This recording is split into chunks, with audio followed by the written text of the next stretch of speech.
You are listening to the Tricorder Transmissions, ep043. And now, here are Craig and Jeff.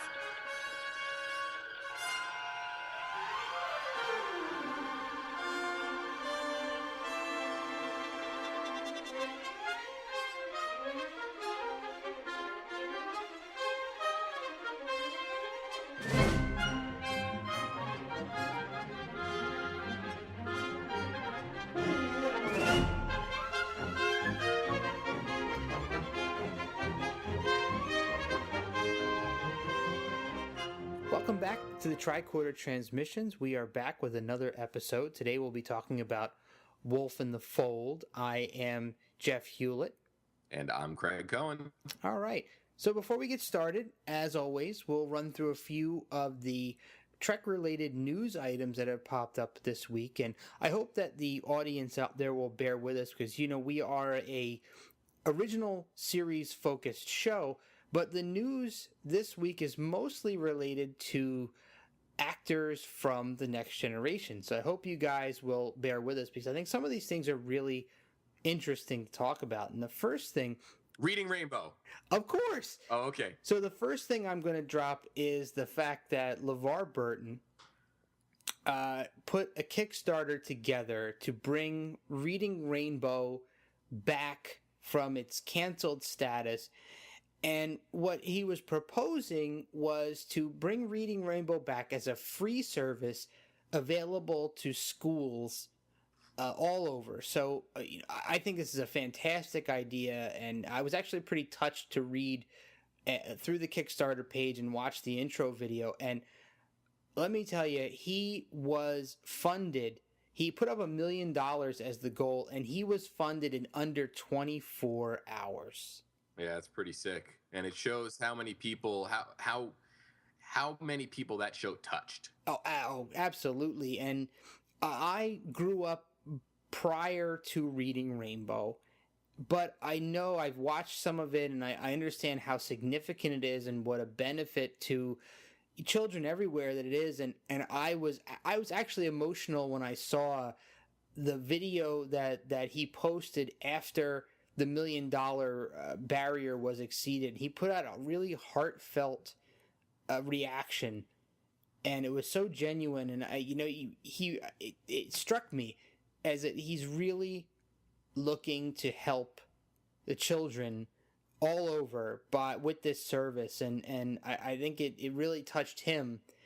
And I think it's a wonderful thing that he's really trying to put out this service to help the education system in this country, which I think is kind of lacking at this point. He's really making a concerted effort to put something together that's going to help kids. Oh, yeah. So fantastic. I'm really, really happy to see that it surpassed its funding goal and it's continuing to grow. And he's got the better part of a month left. And I think it's just going to continue to get bigger and bigger and bigger. And I would expect to see it. I would think it would reach the 2 million mark. Yeah, and he's got some pretty big ticket, what do they call that, pledge levels. Yeah, and some of them have already been sold out. Yeah, well, isn't one of them, like one of the highest ones, you can actually wear the visor he wore on the show? Yeah, I think that might be sold out. Yeah. I think that that's the funny thing about Kickstarters. That was like $10,000 too, wasn't it? Yeah, I think that on this one, most of the higher tier stuff is already gone. Yeah. So if you're interested in getting in on some of those big ticket benefits, you've missed the boat already if you haven't done that by now. But this to me speaks volumes that people will come out of the woodwork to support this program. Whether it's, and I hesitate to say that it's any Star Trek fans. I think it's people who really want to contribute to something that's going to help society as a whole. Well, yeah, and I also think there are a lot of people that know him from Reading Rainbow. Absolutely. Yeah. Absolutely, and it's respectable to me. I mean, he put out what I think is a fantastic app, about a year or so ago, for Reading Rainbow on the iPad, which was a subscription service, but it was wonderfully done. The content was professionally produced and beautiful and easy to use. And judging by that, I think the content that they're going to be putting together for these schools to use, by the way, he's going to be providing this stuff to all of these schools for free, which that's awesome. Is amazing. That's just fantastic. So the content that he's planning to put together, if it's on par with the previous content from the iPad app, it's going to be groundbreaking. Yeah, that's awesome. So phenomenal stuff. So we'll move on from that. And something that I think we may have mentioned previously is recently Jonathan Frakes took his name out of the Star Trek convention in Vegas this year because he was going to be too busy directing a new TV series called The Librarians. So just wanted to mention that again, that that series is in production and the pilot is due not long from now. So the thing that really struck me about this that's really interesting, and I don't want to downplay the Jonathan Frakes thing, is that John Larroquette of Night Court fame is involved in this. Oh, wow. And I'm a huge Night Court fan. So I think John Larroquette being involved is pretty interesting. Yeah. Yeah. So, and I think they made a couple of those already. I think they made them as movies. They're like sort of like a librarian who's like Indiana Jones. Yep. Yeah. It's with that guy from ER. Right. Noah Wiley. Yeah. Mm-hmm. So Noah Wiley was great in the Pirates of Silicon Valley, if you've ever seen. Oh, it. right. Yeah. So fantastic to see he's involved. And finally, I wanted to mention something that is original series related, and that is that William Shatner is nominated in the Television Critics Association Awards for a Career Achievement Award. Oh, cool. And that is given to an individual who has influenced television through his or her work on the small screen. He's going to go up against Mark Burnett, James Burrows, Valerie Harper, and Jay Leno. Oh, there's some tough competition there. Yeah, there's some tough competition. So that last one, Jay Leno, I'll say. Pfft. Well, but Mark Burnett, he was like the guy behind Survivor. Yep. And then he's got a lot of hits under his belt. Yeah, and what, James Burrows, you said? James Burrows, yeah. Yeah, he's like a Cheers guy, isn't he? And he's been involved in a bunch of stuff. Yeah, I don't know. It's good company that he's in. Yeah, it's tough though. Yeah, that is a tough crowd. Well, what do they say? It's just an honor to just be nominated. Oh, absolutely. I completely agree with that. I think if either one of us were nominated, we'd be very happy with that. All right, so on to Wolf in the Fold, a Scotty heavy episode. Are you ready to jump into this? Heck yeah. All right, so on December 22nd of 1967, we had our first airing, and we got a remaster on March 10th of 2007. All right, and I have a real quick synopsis here. Scotty is suspected of killing several women while on shore leave. However, a more sinister force may provide a connection between this murder and many previous around the galaxy, including a rampage on ancient Earth. Wow, that's kind of a spoiler-heavy synopsis. Yeah. All right, well, let's jump into the episode. We're going to get our scene-specific commentary started in 3, 2, 1. Moratorium on the flyby, man. Yeah, and more late night viewing, if you will. Yeah. All right. Well, why is this chick not green? Oh yeah, they got Vina's music playing. Why is this chick not green? Yeah, we get like a really extended belly dance number here. Yeah, really. I mean, this goes on for what? Almost two minutes, probably. It's a good one. It's a good one. This is definitely like late night HBO Star Trek here. Yeah, I'm sure this made plenty of young boys' night when this was in syndication. Yeah, really. I mean, when you see Kirk at a strip club. I love how Kirk is in his dress uniform. He's the only one that got dressed up for this. Yeah. He's like, hey, guys, we're going out. I'm putting on my best. Yeah. This girl has some good moves, though. I mean, if you really definitely break down the dance she does, it really gave me sort of a respect for the art of belly dancing. Yeah. And the Argelians, which is who these people are. I mean, amazing that they're more humans, but the Argelians are a hedonistic society, loves their pleasure. Yeah, and So Scotty is way into it, man. He's all about it. Yeah, and look, he's like, he can't get his eyes off of her, man. And I think this is kind of weird because Kirk is kind of giving Scotty the hookup. Yeah. He invited the belly dancer to dinner. It's like, what is he? He's like, that is just so weird, man. Well, a captain takes care of his crew. Yeah, it's like Scotty's bachelor party. Oh, man, that's great. I can't believe that Scotty's not sticking quatloos down her pants at this point. I mean, he just like, look at him looking at her. He's getting some eyefuls, man. Oh man, it kind of reminds me of the old days. Oh, I love it. Oh, good times. Yeah. So yeah, she's still going. This is really long belly dancing scene. They really milked this. Yeah. Yeah. So she's back up on the stage, but so it's kind of like a lounge type thing. So it kind of reminds us of some of the stuff we've seen in Trek before. Yeah. Oh, and Scotty's pounding on the table in appreciation. Yeah. I like this kind of neat little touch where they're like, here you have these lights that you hit to indicate your appreciation. Yeah, that's a cool little side thing there, but yeah. So Scotty mentions that he's an old Aberdeen pub crawler there. So it's actually a reference to Scotland. So Aberdeen, in today's standards, is the third most populous city in Scotland and one of the world's largest commercial heliports. Oh, wow. Yeah, little real life side note there about Aberdeen. Very neat. Yeah. So he mentions Aberdeen twice here. So I thought it might be cool to delve a little into Aberdeen in real life. And Scotty's Mr. Smooth. He's taking her out for a walk in the fog. So I guess something he's used to from Scotland, little foggy days. Yeah, he's like, basically says, don't wait up for me.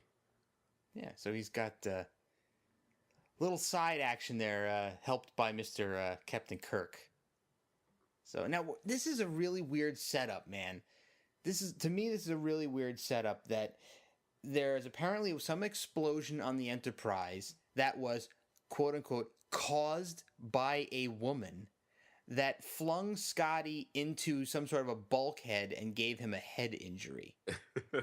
And now, in McCoy's professional estimation, that may have caused some sort of a resentment in him towards all women everywhere. Yeah. Because the explosion was caused by women, which that just seems really like a stretch to me. So, and in McCoy's medical opinion, setting him up with a belly dancer is the prescription for fixing his resentment towards all women? Yeah, really well, you turned it from, I guess, resenting to just objectifying. Yeah, I guess so. I could see maybe if Scotty had lost a limb or lost one of his eyes, but according to McCoy, he's perfectly fine. Yeah. So I don't know. I love this these outdoor sets with this fog. Yeah. I think this is really neat. That does not smell like honey. No, not at all. But they did make flagrant use of the smoke machine for those couple episodes, Obsession and this one. Yeah, they must have had it for, they must have gotten a good deal on its rental. Yeah. Did you pick up the He's Dead Jim or She's Dead Jim line? Yeah. So we got another McCoy staple there. And Scotty really selling it up against the wall there with the knife in his hand. Yeah. And there was blood on that knife. So yeah. I think it's interesting. The notice the blood on the knife because in a scene here we're going to see the knife again. Yeah. But keep in mind what you just saw. This is another episode that was directed by Joseph Pevney, who's become a much mentioned name on this show. We last saw his work on The Deadly Years, and we're next going to see it on The Trouble with Tribbles. Oh, that's not too far in the future. No, and this is also the last time we're going to see a name here, and it is episode author Robert Bloch, who also wrote What Are Little Girls Made Of and Cat's Paw. So this is his last episode. He wrote a total of 3 episodes, and this is the last one that he provided for the series. Oh, well, his writing for Trek spanned the gamut of great to kind of eh. Yeah. So you got What Are Little Girls Made Of, which is great, and you got Cat's Paw that's kind of eh. Yeah. And you got Wolf in the Fold, which we'll hold our judgment on until the end. But yeah, I love the remastered planet here with the cluster. Is that a cluster of lights down on the surface? It looks like a city. Oh yeah. Thing. I thought that was kind of neat that they added that little extra hint of detail. Yeah. There. And they also sort of played into the foggy, look of that planet. Yep, very very smoky look. So here we're being introduced to Mr. Hengist. Yes. And I thought this is cool because he's from Rigel 4. Yeah. So not far from the infamous Rigel 7. Yeah. That's actor John Fielder, who died in 2005 at the age of 80. And he played juror number 2 in 12 Angry Men. Love that movie. And he did a lot of voiceover or character work for Disney, such films as The Fox and the Hound and The Many Adventures of Winnie the Pooh. Oh, very cool. Yeah, I thought it was kind of neat. And look, now we have a completely bloodless knife. Yeah, they wiped the blood off, so they've altered and tampered the evidence. Yeah, well, it's funny because he will also mention that there's only one set of fingerprints on that knife. So I guess forensic evidence study in the 23rd century has advanced to the point where you can handle something and wipe blood off it without really compromising it. Yeah, or potentially it's done so quickly that they already did it. Yeah. And now it doesn't matter anymore. They've already got the evidence they needed off of it. Right. So I think this is a cool scene here with Kirk and McCoy because Kirk has to explain his diplomatic duty. This is a little bit different than we've seen him act in prior episodes in situations like this with different alien races and crimes being committed. So he's got diplomatic responsibility because it happened under the Argelian jurisdiction that they can put Scotty through their entire legal process and Kirk can't do anything to stop it. He has to cooperate. Yeah.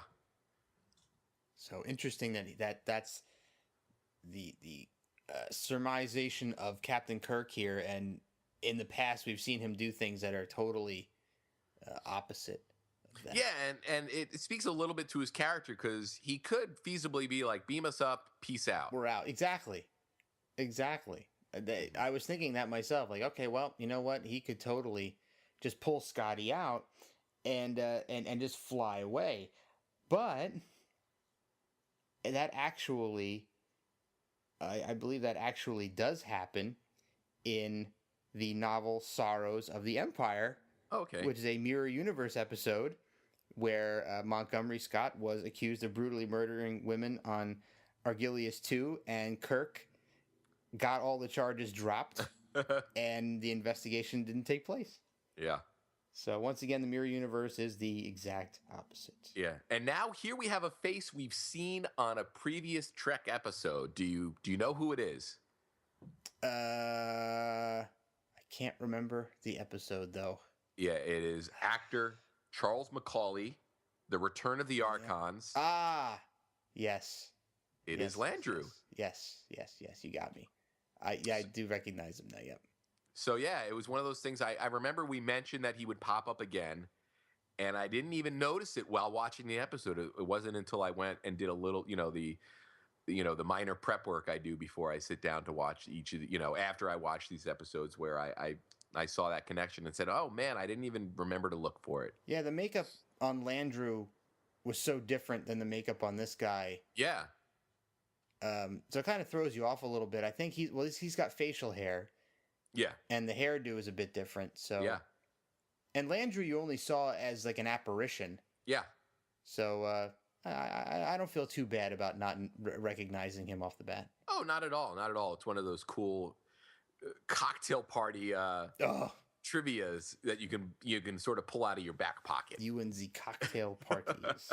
It's got to be really cool to say that you played multiple characters on Star Trek and had people not recognize you. Yeah. And I mean, that's happened with a handful of people across all the series. Yeah.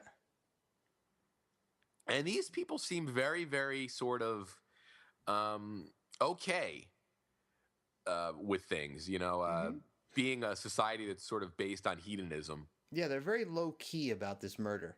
Yeah, they're not really asking for Scotty's head. Yep, not yet. Yeah. Not yet. Well, even later on when we get some more murders that hit a little close to home, I don't know. It seems like nobody really has time to grieve in this episode. No, they kind of happen rapid fire here. Now, Kirk just called up to the ship and asked Spock to beam down a technician with a psycho tricorder. Yeah, this seems like a great great feature of the tricorder. Yeah, and it's something that we've never heard before. And we won't really hear much about again. No. I love how in this shot, when the shot that just happened, they'll back out a little bit here. They're all lined up for that Tranya that he's dishing out. They're all lined up nice, waiting for the drinks. I love it. That's great. So this special tricorder can read back somebody's memories for a period of 24 hours? Something of that nature. And will give you an exact representation of what they experienced. So this could feasibly clear Scotty of any charges related to the murder. Exactly. Now, here's a question for you. If Scotty does have some sort of resentment issue towards women that's causing him to murder people, why wouldn't McCoy administer this exam himself instead of sending this female technician in the room with Scotty to do it? Well, Doesn't maybe that seem like a big lapse in judgment? Yeah, but maybe Scotty's not, or maybe McCoy's not trained on it. Ah, come on. It might be less of a medical procedure and more of just a technical procedure. Well, why wouldn't McCoy be in the room then? This is a major character. Scotty's life is on the line, and McCoy does not want to be present for this examination? That seems really far-fetched to me. But they obviously feel that McCoy or that Scotty is innocent here and it is not guilty of murdering that woman. Right. Wouldn't they want to hear that immediately? Wouldn't they want to hear the tricorder? They can't escape these bizarre female hairdos. They're just bizarre. I wonder how long it takes her to do her hair like that in the morning. Yeah, that's actress Pilar Sevrat, who name. Died in 2001 at the age of 62. Well, that's young. She was also on The Fugitive, Bonanza, The Wild Wild West, Hawaii Five-0. All the standards. Yeah, and in, I guess, the movie Godzilla came out recently, and she was mother to Dean Devlin, who produced the first Godzilla American remake in the 90s. So Very a little cool. Godzilla connection. Very, very cool. Yeah, and now we have another murder. Yep, just like the other one. Dun, dun, dun. Stabbed over and over again. And this time Scotty's completely passed out. Yeah, he's done. He's out in that chair, man. So they actually move him unconscious into the other room. Yeah. And they're going to give him a stimulant to wake him up. So McCoy's awful trusting here of this liquid that he doesn't know what it is. Like, oh, all right, yeah, you can try drink it. Now, this has me wondering, does every Starfleet officer get a burial in space? I don't know. They stick you in a torpedo shell and shoot you out into space. I guess that's something that every Starfleet officer gets, right? Maybe Because you have a if last will not, and they've testament. got a ship full of dead red shirts and various other crew people that they have to eventually... Well, maybe they just vaporize them with phasers. Yeah. But also, wouldn't their family possibly have a stake in, Potentially. having a chance to say their final goodbyes? Yeah. Who knows? That's a good question. I don't know how death is handled in the. Yeah, it just got me thinking because we've had the body count these past two episodes, has been on the high side. Yeah, it's been going up. So she's doing some meditation here by the fire to prepare herself for this ritual. Yeah, she's got a psychic abilities. Yeah, empathic abilities that she can discern what's going on here, based on this ancient art that they're going to perform. Now, I want you to pay really, really close attention to this dialogue that's going to happen here. Okay. And see if you pick up on this. Kirk tells him there's been another murder. One of his crew. Yeah. The same as Kara. Now, Henquist says that's terrible. And they're going to start picking on this other guy. Yeah, Tark. Or not Tark, I don't remember his name. And he says, how was the girl killed? And he said the same as Kara. Right. But Kirk didn't say it was a girl. He said there's been another murder, one of my crew. Yeah. Henquist is guilty. Done. Finished. He knew it was a girl. Nobody said it was a girl. Done. That's it. Episode over. I just did my Columbo moment. I was just going to say, you need Columbo on board. Or Matlock. One of the two. So we find out that the guy that was the musician was her father, and this other dude here was her husband-to-be. Yeah. So everybody, well, the father's above suspicion, but this other dude, Morla, he was angry, he was jealous because Scotty was putting the moves on his fiancée, and he bolted, man. He left the bar. He couldn't handle it. But that also throws some suspicion on him, huh? Yeah. But, I mean, we were all led to believe that if the murder didn't happen, Scotty was going to seal that deal. Hey, man, he might have already sealed it. We didn't know. He might have took her down one of those side alleys and showed her the Aberdeen. Oh, God. Oh, sorry. That was inappropriate. But so jealousy is an emotion that is banned or outlawed, I guess, or looked down upon on Argelius because it could cause violent behavior. Yeah, they're all sort of like, hey, we're all just here having a good time. And sometimes if somebody has a good time that, falls outside of the bounds of your relationship, oh, well, it's all part of having a good time. Yeah, I guess you have to kind of overlook all of the stuff that would typically cause you to feel or prompt you to choose to feel anger or guilt or any of those negative emotions that may cause you to have a violent outburst. Yeah. If you will. So I guess you kind of have to do the old Bobby McFerrin, huh? Don't worry. Be happy, man. Oh, and we're ready for the ritual. She's done cooking. Yeah. She's powered up, as it were. And I love the fact that Kirk says, can the room be sealed for this? And he's got these 4 convenient switches. Yeah. Right there on the console. Like, this is right by the fireplace. They're not on the wall by the doors. They're in a central location in the middle of the room, and you have to actually click them to close and open the doors. So if you wanted to leave, you would have to walk to the middle of the room, flick the right switch for the door you want to go out, and leave. But Kirk will recuse himself for a moment here to excuse himself to call up to the ship for a moment. So it's a little bit rude. Yeah. Now, do you think that this episode would have played differently if it had been a random faceless crew member instead of Scotty? Probably. It would probably, Kirk's behavior would probably be over the top for a random crew person. Uh-huh. But I mean, sitting down to watch this, you know Scotty at this point, and at no point did I ever really consider him guilty. It's true. Kirk. Yeah. Kirk is pretty much resigned to the fact that he's probably guilty. Yeah. McCoy is the complete opposite, where he's not guilty. Scotty couldn't have done this. Blah blah blah. And you have all of these different methods they're trying to use to pull out the truth. So we've got some technology, we've got some mysticism. The mysticism is going to get us partway there. Yeah. So as we're going to see, she's going to be divining some, there's some sort of a force at work here.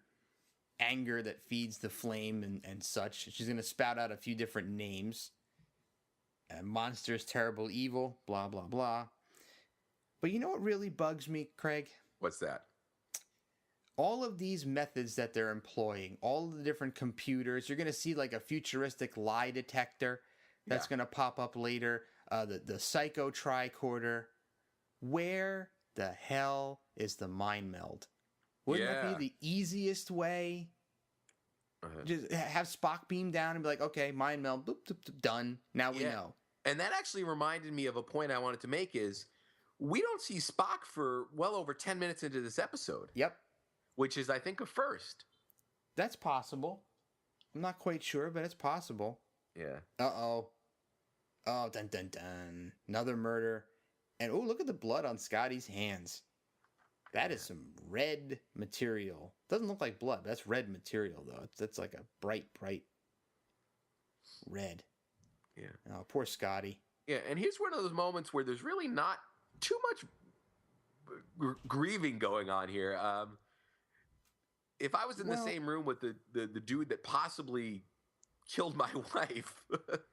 Well, he is kind of grieving in the background there. Yeah, I don't know, He's man. communing with that obelisk in the middle of the room where the flames were. I think maybe that's how they deal with grief. Yeah. And the dude in the background, way in the background there, he's kind of looking a little forlorn. Yeah, it seems like everybody's got a pretty good handle on dealing with the loss of a loved one in this episode. Yeah, they're all pretty well adjusted.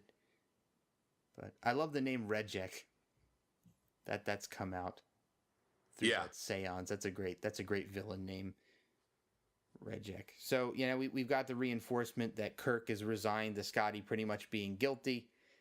And McCoy still defending him, saying that he couldn't possibly have done it. But now they're saying on the ship, they have equipment that can probe his mind and beyond a reasonable doubt pull out the truth.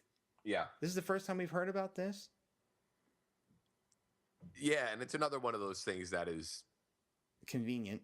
Yeah, and dismissed after this episode. Yeah, pretty much. So, Jarrus is amazingly diplomatic in the face of his wife being murdered here, right? And agreeing to go up to... And this is very different than aliens we've seen previously, right? Where, they're completely the opposite.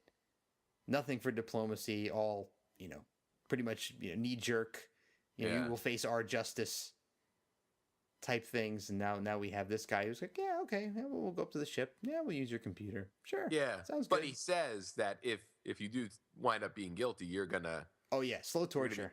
Sentenced to our laws and customs. The ancient penalty that's never changed. Yeah, as barbaric as it is. Yes. And he acknowledges that it's barbaric, but I think he feels justified. Yeah. So we're actually going to be back on the ship. Yeah. For the first time in this episode. And there's those lights again. Yeah, I love that. That's a really great touch. And here it is, the testifier. Each testifier will say, I think it's called a verifier, actually. Yeah. And you put your hand on the little disc, and the computer with a bunch of nondescript buttons and lights will tell you whether or not you're telling the truth. Well, it seems like it really is just like a more advanced version of the lie detector. It seems like it uses the same, sort of the idea behind it's the same, but maybe here it's using fluctuations in your voice as well, and possibly, I guess, brain activity. Well, yeah, and you don't have to have the electrodes stuck all over you, and you don't have to have the strap across your chest and all of that stuff. And now Scotty's serial number, SE19754T. Yeah, listen to that. And verified. And I love the fact that this thing can tell you your present physical condition. So it's a medical scanner as well as a lie detector? Hey, why not? So, and if it can detect the physical state of your body, and it can detect that your injuries are healing and what the potential impacts of your injuries are, why doesn't McCoy use this in sickbay? I think McCoy's like, you know what? I don't want to rely on this too much because I could find myself obsolete very, very quickly. Yeah, he's going to get it dismissed. Hey, wait a minute now. So it can tell you that you're relaying a factual account of things, or it can tell you if you're lying. Yeah. Which I think is cool because they employ an interesting tactic here when Hingwist expresses some doubt whether or not this machine is actually doing anything, and Kirk will ask Scotty to lie to him. Yes. And it immediately detects the lie, and the computer freaks out. Yeah. It doesn't just say that's a lie. It's like inadequate. It starts to freak out completely. That's an interesting reaction. Someone had to program it to do that. Yeah. So interesting testimony here. But I think it's kind of neat that you're getting a kind of a run through from Scotty's perspective of everything that went down. Yeah. Off screen. Yeah, and he's doing some really good acting with his face. He is, yeah, definitely. Where you see sort of the pain of the possibility of what happened, but he's really doing a lot of non-vocal, selling here, which is, that's like a lot of the stuff in acting that sort of gets overlooked. You sort of just take it for granted. Oh, totally. Yeah, you're seeing the discomfort. Yeah. In his face with the fact that he may have done these things, and he just can't remember them. It's not just he's just sitting there and saying things. His expressiveness is really selling it. Yeah, yeah. You really feel like he's actually in that position now. And once again, we've got Mr. Hingwist here, pointing out the facts again and protesting. Oh, okay, it's the verifier. Kirk just said the verifier. Yeah. It's a really good band name.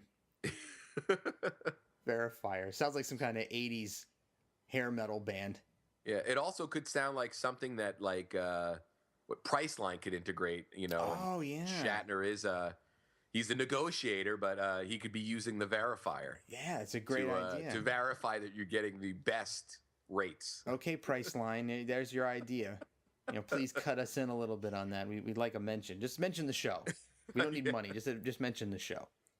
Tricorder Transmissions banner on top of Priceline.com homepage. That would be great. Mr. Hengist. So, Hengist now, he still wants to make sure that the machine is completely infallible. Yeah, and Kirk guarantees that it cannot make an error, which is, I don't know, that's kind of a dubious claim. It is. For a computer, that is pretty dubious. We know computers do have flaws. Yeah. And not that the computer, quote unquote, makes an error, but there could be some sort of a glitch in the programming of the computer, malfunctioning hardware. There's all kinds of things that could make inaccuracies pop up in totally. computers. So that's a bold statement from Kirk. So, but I think it's really cool that that Jarrus is still willing to go through this whole process and ask only that he gets final judgment on whether or not it was guilty or Scotty's guilty or innocent. Yeah. So he's willing to hand over all of the analysis and testimony and questioning to these aliens. Yeah. People he's never met before. But he's willing to allow them to do all of the examination. And he keeps telling his own guy to shut up. Yeah, yeah. So now we're going to get a little more divergence here from the actual true plot line, with the father accusing the fiance of being a jealous guy, and they're fighting all the time. So you got a little Maury Povich action going on here. Yeah. Little Dr. Phil. But he straight up says he did not kill her, and yeah, he's telling the truth. It's verified. All right. Okay. Well, we got to go. The computer is right. It's right. So interesting. Yeah. So in the late '80s, there was that band Information Society, on a side note, that actually sampled one of Scotty's lines from this episode for the song "Walking Away." Oh, cool. Yeah, it's a line where Scotty says something to the effect of "Let's go see." Okay. So another little interesting side note there. Yeah. Yeah. It's always nice to see Star Trek popping up in other places. Oh, totally. Yeah. So we're gonna go into the analysis of what Saibo, the dead wife, said during the séance, and the different quote unquote nonsensical names that she threw out there. Regic, Baratus, and McCoy is figuring out the third name was Kesla. So they're gonna run them through the computer to try to figure out exactly what those words mean. Yeah. And now, what's coming up here, this could be a moment where you either completely check out of this episode and throw your hands up like, yeah, get out of here, or you're like, wow, that's really cool. So I don't know where you fall on either side of that feeling, or maybe you're somewhere in the middle. But personally, I think that this reveal is awesome. I agree. This. Yeah, me too. I think it's kind of cool, and I think it's just neat. And you have a character that was never really unmasked. Exactly, and I love that they mined that. Yeah, I love that they mined that. So we just got the reveal that this potentially could be Jack the Ripper. And there are times in Trek where they mine up old figures from actual real life Earth history, and I'm like, that's kind of could be a little on the cheesy side, but this particular one I think is really cool because it is a real Earth mystery. It's a guy that's never been revealed, and he just mysteriously vanished, and the murder is all stopped. And I like the fact that they mined that and turned it into an entity that travels through space with man. When men left Earth, it left Earth, and went other places and has been traveling around and doing essentially the same thing all across galaxies and the universe. I think that's really cool thought. What if Jack the Ripper really is that? It's a pretty cool idea. And I love how Spock mentions vegetarians. Yeah. He's like, in the strict sense, we all feed on death, even vegetarians. Here it is. I just thought it was funny that he name dropped vegetarians. So that was apparently still something. I didn't realize that that was something that would exist in the Star Trek universe, since they seem to just eat, Play-Doh pellets that pop out of a replicator.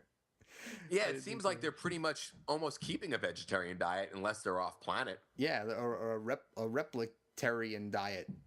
It's all stuff that's created by a computer.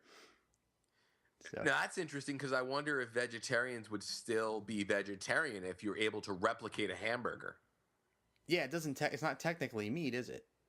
Yeah. So you don't actually have to kill an animal to eat it. It's just whatever goo that it turns into. This thing that looks and tastes like a hamburger. Yeah. It's an interesting thought. Now I love this section here of this scene. This is a really long scene, by the way. But I love the section of this scene where they actually use the computer to analyze and hypothesize using all of the data that's available. The historic data on Jack the Ripper and the current goings on here with the Argelians and Scotty and these deaths. So the computer's gonna extrapolate if it's possible that this Jack the Ripper entity could have been the same one from Earth, and if it was possible for it to travel, to other planets and, continue its reign of terror, right? I think that's pretty cool that the computer is capable of doing that. Alpha Majoris 1. So there's other cloud creatures that have popped up, and they're trying to figure out whether or not this could be some sort of creature from another planet, not the Jack the Ripper, but another creature that could assume different forms and kind of move around at will without being seen. And Kirk has seen this Molitus cloud creature, which we actually just saw another cloud creature in the last episode, but it's a different cloud creature. And Kirk said it was gaseous in motion, but when it was at rest, it was a solid. Pretty interesting, these bizarre aliens. So and it is neat that we had 2 cloud-based episodes back to back, even though they were pretty far apart in the production order. Very true. And look at this. So here's Jarrus again telling Hengist to shut up. He's like, I'm satisfied with the way this is going. Back off, bud. And do you almost think that this delivery there almost sort of has you cast a little bit of suspicion on him? On Jarrus? Potentially, yeah. That's a good idea. I didn't think of that. That he was one person I never really thought about. Yeah, it's just that delivery there almost sort of indicated to me that maybe he was a husband who was looking to get away with murder, and if he was able to sort of deflect it onto Scotty, it was, possibly the perfect murder. Well, which is kind of almost what happened with 1974 Kiev, USSR Earth. I was born in 1974. Me pretty too. Cool. Look at that. Little throwback to our birth year in Star Trek. Yeah. Pretty neat.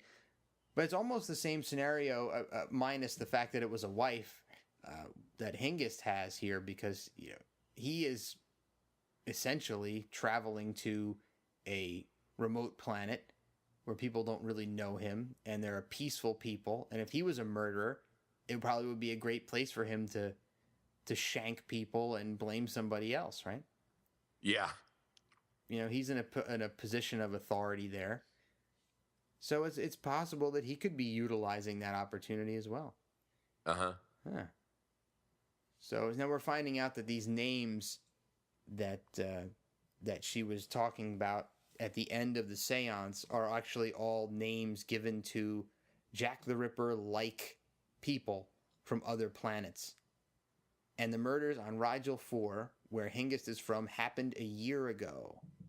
Ooh. Uh-oh. Dun, dun, dun. And look how defensive he gets. He said, many people come from Rigel 4. It's not a crime to come from Rigel 4. And he's going to refuse to take the stand when asked.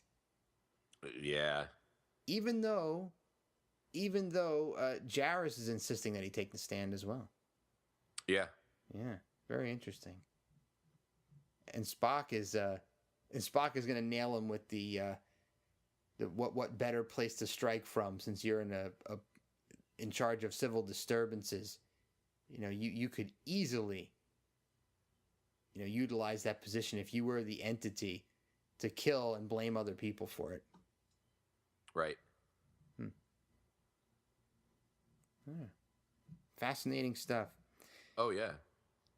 And there we get another episode where they actually say the title of the episode. That's cool. That's 2 back-to-back episodes, because on Obsession, we actually heard the word obsession. And it was Spock both times. Yeah, look at that. Yeah. That's a neat sort of game. I can't remember how many times we've watched an episode where the title of the episode has actually been said, completely. Now, whose hands are twisting that knife around on that screen? I don't know. I love that. He's like rotating the knife around so you could see it. But it's some unknown person with black sleeves on, and they're flipping this knife around. Oh, and the knife was made by the Argus River people of Rigel 4. Oh, man. Dun, dun, dun. Oh, man. And that's it. Hengist is... Yep. I love this move. Watch this move. Boom! Kicks Kirk right into the wall. And once... and no nerve pinch? Not needed. Thanks, right Spock. hook. The right hook did the job. Thanks, Spock. Oh, man, I'll tell you. You know what? When Scotty appeared in The Next Generation, speaking of other things that are related to this episode, he actually mentioned being implicated in the murder of women on Argelius 2. So kind of really? cool he referred back to this Scotty-heavy episode. Yeah, it's been a while since I've watched the TOS next gen episodes, so that's pretty neat. Yeah, I always love it that they can tie back to these older episodes. That continuity just adds a little something. Yeah. So now Rejek has left Hengist's body and is in the computer. And we're getting some strange looking clouds on the screen here. And Kirk surmises that it can control the entire ship. Oof. Oh, could kill every one of us. But of course, Spock is there to talk everybody down. And look at it. Spock says there's nearly 440 crew members on the ship. Yeah. That's up from the previous 430 crewmen. So we're growing. The ship's complement is growing. Yeah. Well, they also have a couple of non-crew members on board right now. Well, didn't he just say 430 crew members? Or 440 crew members? Good So I don't know point. if he was taking into account the extra people. So Kirk thinks really fast on his feet here, doesn't he? Yeah. He's like, all right, get the tranquilizer, start shooting everybody up, and he's gonna pretty much dictate the entire rundown. So there's certain mathematical. He's gonna say, let's put the computer into a almost a frozen state by giving it a math problem it can't solve. Up and manual mode in the turbo lift. Here we go. This is neat. I don't know if we've ever seen manual mode in the turbo lift before, have we? Yeah. Although they've used that handle before, or is. Yeah, I wasn't ever That's sure for what those handles were for. Yeah, I mean they're both using them, and if you notice, they're going side to side now. That's true. Yeah. Which I know we've talked about before, that it's an elevator that goes up and down and also side to side. And you have to twist the handle in manual mode to make it work. Hey, look who's back. It's Sulu. Yeah. Interesting. And we're working on a panel on the other side of the bridge. So I love this line from Sulu. This is the first time a malfunction has threatened us. Yeah. I love that. So no Chekhov and no Uhura in this episode, by the way. And it's a good thing, because Uhura probably would have really, really not been able to handle this. Yeah, it's a shame Sulu didn't get more of a part with Chekhov offset. You know, you would have thought that maybe he'd get a little more play in this episode. But yeah. Apparently not. He just gets a couple of little lines here and there. Yeah. Sulu seems to be playing into the fear, though. A little bit. Oh, yeah. He has a cool little so. drugged up moment here. Oh, it's great. I don't know. I think I'd be pretty freaked out by this. You think out of all the things they've been through? I don't know. You have this voice coming through the system, telling you what it's going to do and what it can do. I guess so. I mean, they've been in situations similar to this in the past, though. Yes, but a lot of times kill the whole ship. Yeah, but fear is a reaction that you sometimes can't control. I mean, heck, they had a giant hand holding onto the ship. I mean, that's pretty scary. It was a crush in the hull. Good point. Yeah. So Regic actually says he's existed since the dawn of time. Interesting. So he is quite ancient. And once again, we are going to kill an ancient entity. We've killed gods. We've killed the last salt monster. So we're making everybody extinct here. Prime Directive be damned. Yeah, and here's we got Sulu was just drugged up. With an armful of that stuff, he wouldn't be scared of a supernova.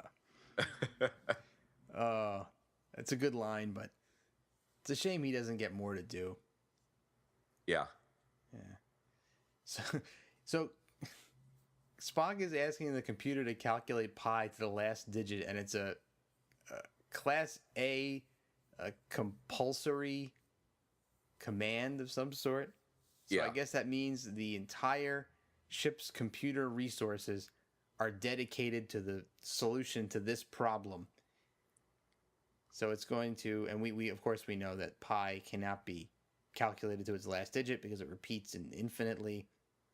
So, but it's actually not a difficult problem mathematically to keep going. I mean, it should be really relatively non-intensive on a computer system to just keep calculating those decimal numbers. Yeah. it's not a really complex computation. So you think the computers in the Enterprise should easily be able to do that and a bunch of other stuff at the same time. Sure. I'm sure there's calculations that it does that are far more complicated on a normal basis, calculating, courses, and I'm sure the slingshot around the sun calculation was much more intense. Oh, totally. Than that. But now it's leaving the computer and it's going to go into somebody else, I guess. And Kirk is theorizing that maybe if it goes into a tranquilized body, that maybe they can gain control of it and subdue it. And I love the fact that Jarrus is just staring at the wall for a while. I mean, it's pretty obvious where it went. Yeah. And we wait for the big reveal here. That's great. And there's the neck pinch. Yeah. Well, that explains it, because they don't want to use it more than once in an episode, so they kind of had to hold on to it for that perfect moment. Yeah. And I love how Regik can actually revive Hengu's dead body. Yeah. Great takedown there by Kirk too. I think that was pretty. I think it was a stunt double too. Oh yeah, it did look like you could tell. The face looked a little off. Yeah. Little off. And look at Kirk doing the fireman's carry. Yeah. He is not a terrible man. double. We've seen worse. Oh, absolutely. Absolutely. Now, here is, to round out the episode, this is a really interesting use of the transporter. I don't think we've ever seen this done before. Yeah. Where they transport somebody into nothing. And they just transport you into space with no real... Spock shoves this guy out of the way. He's like, get out of here, man. So, and they transport him and scatter, in a wide pattern, scatter his atoms into the cosmos. Yeah. So it's an interesting use of the transporter. I wonder if technically what that means is the transporter can be weaponized. Yeah. You can use it to kill people, essentially. So pretty cool. And that kind of wraps it up. I mean, we're getting a little comedy bit here at the end. Spock is saying that the consciousness of Regik will remain for some time, but it will die eventually. Yeah. And, one final note that I wanted to mention to you, because this is about to happen, and I don't know if you pick up on this or not, is this episode reuses a lot of Gerald Fried's previous music from other episodes, but he did write a new track for this that went unused. They didn't actually use it. Oh, wow. But one of the really cool things here, and I know that you're going to love this, is right here near the end, you're going to hear a very familiar piece of music that you really love. I don't know if you pick up on it or not, but it's coming up. Just listen for Finnegan's Jig. Ah, nice. In the background. Yeah. From Shore Leave, got reused. That's great. So pretty neat. I know how much you love that episode and how much you love Finnegan, so... Yeah. Wasn't sure if you'd heard that on there or not. No, but, thank you for pointing that out. Yeah. So fun times in the Enterprise for the next 5 to 6 hours while everybody's tranquilized, with the exception of Kirk and Spock. Yeah. All right.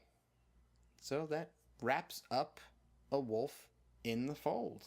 Yeah. I went first on Obsession, so I guess we can trade off duties. Yeah. I am going to vote this episode as non-essential.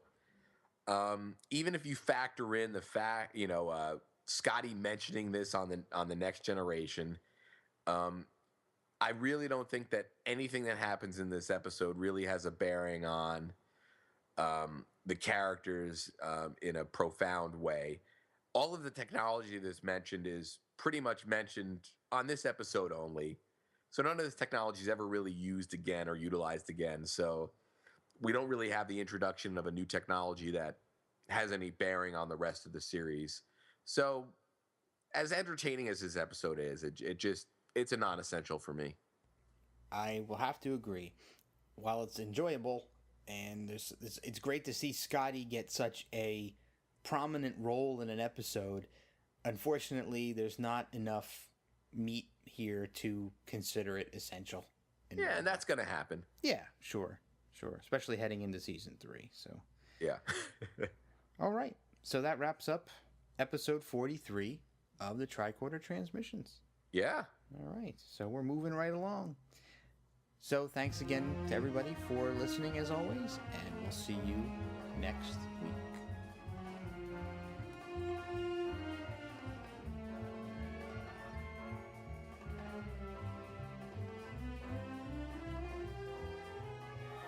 Writer Robert Bloch is perhaps best known as the author of Psycho, the 1959 novel which Alfred Hitchcock made into his 1960 all-time classic horror film.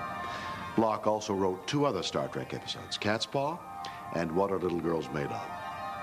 Wolf in the Fold started out as a Bloch short story. In it, the Ripper was a life form that was terrorizing American cities of the 1960s, and add Star Trek science fiction elements to an already terrifying tale, and you get an episode of this caliber.